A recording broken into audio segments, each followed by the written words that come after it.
హలోత్త విధానం వర్ధిల్లాలి వర్ధిల్లాలి జ్యోతిరావు పులే హలోత్త విధానం వర్ధిల్లాలి వర్ధిల్లాలి మహనీయుల హలోత్త విధానం వర్ధిల్లాలి వర్ధిల్లాలి ఎస్సీ ఎస్టీ బీసీ మైనారిటీల ఐక్యత వర్ధిల్లాలి వర్ధిల్లాలి సాగిద్దాం మహనీయుల ఆశయాలను సాగిద్దాం సాగిద్దాం కొనసాగిద్దాం మహనీయుల ఆశయాలను కొనసాగిద్దాం జ్యోతిరావు పులే హలోత్త విధానం వర్ధిల్లాలి వర్ధిల్లాలి జ్యోతిరావు పులే హలోత్త విధానం వర్ధిల్లాలి డాక్టర్ బాబాసాహెబ్ హలోత్త విధానం వర్ధిల్లాలి మహనీయుల హలోత్త విధానం వర్ధిల్లాలి మహాత్మా జ్యోతిరావు బాపులే జయంతి ఉత్సవాలను రాజన్న సిరిసిల్ల జిల్లా కేంద్రంలో మరి ఘనంగా నిర్వహించడం జరుగుతూ ఉంది.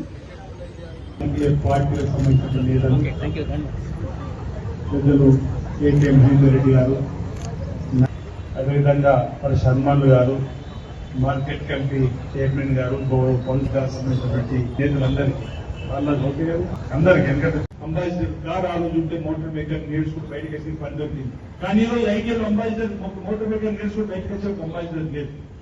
అంటే కాలం మారుతున్న కొద్దీ, ఆలోచన మారుతున్న కొద్దీ మనం కూడా మారాలని చెప్పని పాత ఐటీఎల్ స్థానంలో అడ్వాన్స్ టెక్నాలజీ సెంటర్ తీసుకొచ్చి మంగళపల్లి మన ఆల్రెడీ ప్రారంభం, మన తంగలపల్లి దగ్గర ఆల్రెడీ మనం ప్రారంభం చేసుకున్నాం. అడ్వాన్స్ టెక్నికల్ సెంటర్ లో ఈరోజు చదువుకున్న ప్రతి ఒక్కరికి ఉద్యోగం కల్పించే విధంగా రాష్ట్ర వ్యాప్తంగా ప్రతి నియోజకవర్గం ఒకటి ఇవ్వాలని చెప్పి 4,000 కోట్ల రతన్ టాటా ఈరోజు ఖాయమైనటువంటి సందర్భంలో advance technology sector, skill university తీసుకువచ్చినాం, స్పోర్ట్స్ యూనివర్సిటీ తీసుకువచ్చినాం. ఈ విధంగా అనేకమైనటువంటి మార్పులను ఈరోజు మహాత్మా జ్యోతిరావు బాపులే ఆలోచన విధానానికి ఈరోజు అనుగుణంగా ఈ ప్రభుత్వం పనిచేస్తుంది.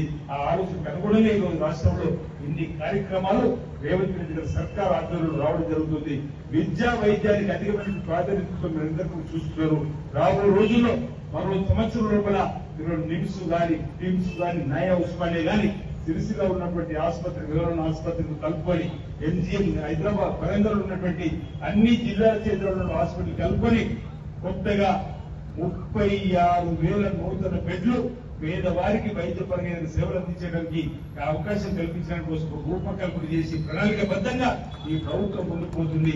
విద్యా వైద్యానికి ఇచ్చేటువంటి ఇంపార్టెన్స్ గత ప్రభుత్వాలు పేదలకు పక్షాన ఇంతకుముందు చెప్పినట్టుగా ఎస్సీ ఎస్టీ బీసీ మైనార్టీ వర్గాలకు సంబంధించిన వారి కోసం ఈరోజు వారి మేలుకొల్పేటువంటి కార్యక్రమాలు, సమాజ పోకడలను ముందుకు తీసుకుపోయేటువంటి కార్యక్రమం ఈరోజు చేస్తూనే ఈరోజు ఇవన్నీ కూడా ఇప్పుడు చేస్తుంది. రాబో రోజుల్లో వేరే కార్యక్రమం అనేక చేసే విధంగా ఈరోజు మీరు చూసి ఇప్పుడు ఫోన్ వచ్చింది, ఒక మిత్రుడు ఫోన్ చేశాడు. ఈరోజు ఈ మన రాష్ట్రంలో 1,15,00,000 కుటుంబాలకు సంబంధించి మన అసెంబ్లీలో ఒక భారతదేశంలో మన తెలంగాణ రోల్ మోడల్ అవుతుంది. అనేక పథకాలు ప్రవేశపెట్టాడు. సన్న బియ్యం ప్రవేశపెట్టినాం. భారతదేశంలో ఏ రాష్ట్రం ఇస్తుంది? 29 రాష్ట్రాల్లో కేవలం తెలంగాణలోనే సన్న బియ్యం ఇస్తున్నాం. ఆ సన్న బియ్యానికి ఖర్చు 14,650 కోట్లు, 3,50,00,000 కుటుంబాలకు ఇస్తున్నాం. సరాసరి చూస్తే 100కు 86% మంది ఇళ్లకు సన్న బియ్యం పోతుంది. ఇది దేశంలో మన రోడ్ మోడల్ అయిన సందర్భం. అంతేకాదు ఈరోజు కొత్తగా జీవిత బీమాను కూడా ఇందిరా గాంధీ ఆత్మీయ భరోసా కింద ఒక పథకాన్ని తీసుకొని వస్తున్నాం. పేదల ఇళ్లలో ఎవరైనా జరిగిపోతే ఆ కుటుంబం తలాకిందులు అయిపోతుంది. ఆ కుటుంబం పెద్ద చనిపోతే ఒక 11 రోజులు మనం వెళ్ళి పరామర్శిస్తాం కావచ్చు, సమాజం ముందు మీకోసమని ధైర్యం చెప్తాం కావచ్చు. కానీ 11 రోజుల తర్వాత ఎవరు వెళ్ళారు, ఆ కుటుంబం అభివృద్ధి ఆగిపోతుంది. అలా ఉండకూడదని ఈ మధ్యలో రైతు బంధువులు మీకు తెలుసు, ఒక 10 గుంటలు ఉంటే అతని ఇంట్లో ఎవరైనా జరిగిపోతే 5 లక్షలు ఇస్తున్నాం. అదే పేదవాడు చనిపోతే ఆ వీళ్ళకి 10 గుంటలు ఉంటే 5 లక్షలు దొరికింది అని చెప్పి చర్చించుకొని వస్తుంటాం. అంత్యక్రియలకు వేయించి ఆ అంశాన్ని ఆలోచన చేసి రేవంత్ రెడ్డి గారు ఈరోజు కూలీ కానీ భూమి లేని వాళ్ళు కానీ ఎవరైతే రేషన్ కార్డు ఉండి కుటుంబం పెద్దగా ఉండి ఏదైనా జరిగితే వారికి కూడా 5 లక్షల రూపాయలు ఇవ్వాలని చెప్పని ఈ జూన్ 2 నుంచి భారతదేశంలో ఏ రాష్ట్రంలో పెట్టని పథకాలు పెట్టిండు. నేను అనుకుంటే బహుశా ప్రపంచంలోనే ఏ రాష్ట్రంలో, ప్రపంచంలో ఏ దేశంలో కూడా 1 కోటి అవకాశం వచ్చింది. దాన్ని కాపాడే ప్రయత్నం చేస్తున్నాం. మీ అందరి సహకారంతో సంబంధించినటువంటి ఏదైతే ఇప్పుడే రాము గారు చెప్పిండో దానికి సంబంధించి తప్పనిసరిగా ప్రభుత్వంతో ఇదివరకే మాట్లాడడం జరిగింది. మహేంద్ర కూడా చివరిలో చెప్తున్నాడు, తప్పనిసరిగా వారికి సంబంధించి ఎత్తివేసే కార్యక్రమంలో ప్రభుత్వం మీరు మంచి ఆలోచన ముందుకు వస్తుంది. త్వరలోనే మీకు ఆ కబురు కూడా వింటారని చెప్పిన మాట. ఎత్తివేసే కార్యక్రమం మా సహకారం కూడా తెలంగాణ ఉద్యమకారులుగా అనేక మంది పోరాటం చేసేటువంటి వారు. ఈరోజు తెలంగాణ ఉద్యమం అంటే రాజన్న సిరిసిల్ల జిల్లా కేంద్రానికి సంబంధించిన అంశం వచ్చింది కాబట్టి చెప్పే ప్రయత్నం చేస్తున్నా. రాజన్న సిరిసిల్ల జిల్లా ప్రజలకు ఒక బహిరంగ లేఖ, క్షమించండి, మన్నించండి, రాజన్న సిరిసిల్ల జిల్లాని ఇవ్వలేకపోతున్నా. కానీ రాజన్న సిరిసిల్ల జిల్లా ప్రజల ఉద్యమకారుల ఒత్తిడి ఫలితంగా వచ్చిన రాజన్న సిరిసిల్ల జిల్లాకు ఈ రోజు మళ్ళీ ఆ తర్వాత మేమే తెచ్చిన చెప్పిన వారి పట్ల కూడా జాగ్రత్తగా ఉండాలి. ఉద్యమకారులకు అందరికీ అభినందనలు చెప్తూ ఈరోజు ఇది ఉద్యమక తెలంగాణ మేము ఇచ్చినట్టు ఏమి గొడ్డాలు తెచ్చుకున్నాం కానీ రాజన్న సిరిసిల్ల జిల్లా వద్ద వాళ్ళు వచ్చిందా ఇది ఉద్యమకారుల ఫలితం కాదా అని అడుగుతుంది. బహిరంగ లేఖని సాక్ష్యం కాదు, ఇవ్వలేము, మన్నించని, క్షమించినట్టు. అందుకే రాజన్న సిరిసిల్ల జిల్లా ఈరోజు ఉద్యమాల కారణంగా ప్రజల కోరిక మేరకు వచ్చింది. జిల్లా వచ్చినాక అన్నీ వస్తాయి. జిల్లా వచ్చినాక కలెక్టరేట్ రాకుండా ఆగుద్దా? జిల్లా వచ్చినాక జిల్లాకు కూడా చెక్కాలేజ్ రాకుండా ఆగుద్దా?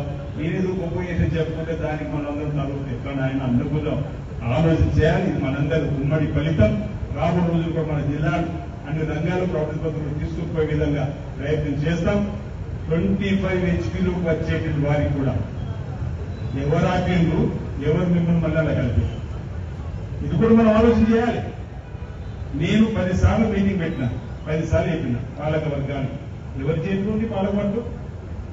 ఈరోజు ప్రభుత్వంలో మేమేమో పేదలకు సహకారం చేసే విధంగా 25 HP కలపాలి. వాళ్ళందరినీ కొత్తగా పరిశ్రమలు తెరవడానికి, కొత్తగా పరిశ్రమలు రావడానికి ప్రోత్సాహం ఇద్దామంటే ఆపినటువంటి వాళ్ళు ఏం జరుగుతుందో చూసింది. అది ప్రభుత్వం వచ్చిన తర్వాత, ఈ ప్రభుత్వం సంబంధించినటువంటి పరిపాలన మొదలైన తర్వాత ఈరోజు ఈఆర్సీ చెప్పింది. ఈరోజు మీరు అక్కడ ఉన్నటువంటి రైతులకు, అక్కడ ఉన్నటువంటి నేతన్నలకు, అక్కడ ఉన్నటువంటి ప్రజలకు ఎలాంటి ఇబ్బందులు తలెత్తకుండా చూడమంటే గత 10-15 రోజులుగా ఏ విధంగా సేవలు అందుతున్నాయి నేతన్నలకైతే మీకు విధిగా కార్యక్రమాలు జరుగుతున్నాయి. ఇది పేదల ప్రభుత్వం చెప్పే ప్రయత్నం చేస్తున్నారు. ఈ రోజు పేదలు రేవంత్ రెడ్డి గారి సర్కార్ రాజులో ఉన్న ఏ రంగమైనా, ఏ వర్గమైనా అభివృద్ధి పత్రాలు పోవాలని ఆలోచిస్తాం. మా చేతిలో అధికారం ఉంది కదా అని చెప్పని ఆ 10 పేదవారిని అణిచిపెట్టే ప్రయత్నం చేయమని మాట సందర్భంగా చెప్తూ నేనన్న ఏదో ఒక రోజు జరుగుతుందని చెప్పిన నీ అన్నదే జరిగింది. నేను చెప్పినంత బాధపడుతూ ఉంటాడు. మీ చేతులు అధికారం ఉందని చెప్పని మీరు అణిచిపెట్టుకుంటూ ఇది కరెక్ట్ కాదు, పేద ప్రజల ఉసురు మంచిది కాదని చెప్పిన పేదలకు సంబంధించినటువంటి కార్యక్రమాలు అమలు చేయవలసిన బాధ్యత ఈరోజు మన కోసం ఇచ్చారు కాబట్టి దాన్ని అమలు చేయాలని చెప్పిన ఇప్పటికీ అమలు అవుతుంది. నేతలందరూ కూడా ఆనందపడుతున్నారు, పేద ప్రజలందరూ కూడా ఆనందపడుతున్నారు మాట ఈ సందర్భం చెప్తూ నాకైతే నమ్మకం ఉంది, విశ్వాసం ఉంది. నేతలకు సంబంధించిన పరిశ్రమ మరింత ముందుకు పోతుందన్నమాట. కొత్త మార్పు రంగంలోకి రావడానికి అవకాశం ఉంటుందన్న భావన ఆ రోజు 10 HP చేసింది కాంగ్రెస్ ప్రభుత్వమే. ఈ రోజు 25 HP చేసింది కూడా కాంగ్రెస్ ప్రభుత్వం అన్నమాట. నేతలను గ్రహించాలని, నేతలకు అండగా ఈ ప్రభుత్వం ఉంటుందని మాట చెప్పేటువంటి ప్రయత్నం చేస్తూ మహాత్మా జ్యోతిరావు జయంతి సందర్భంగా మరోసారి శుభాకాంక్షలు అందరూ కూడా తెలియజేస్తూ వారి ఆలోచన విధానాన్ని తీసుకొని ముందుకు పోదామన్నమాట. ఈరోజు మీరు సమయం వచ్చినప్పుడే మాట్లాడతాం. సందర్భం వచ్చినప్పుడే పేద ప్రజలకు ఏం చేయాలో చేసి చూపేటువంటి సందర్భం చెప్పడానికి కోసం ప్రయత్నం చేసిన మాట సందర్భంగా మీరు తెలియజేస్తూ మరోసారి వేదిక ఉన్నటువంటి పెద్దలకు, ఈ కార్యక్రమంలో పాల్పంచుకున్నటువంటి ప్రముఖులకు అందరికీ కూడా నిర్వాహకులకు కూడా ప్రత్యేకంగా అభినందనలు అందిస్తా ఉన్నాను. జై హింద్, జై తెలంగాణ.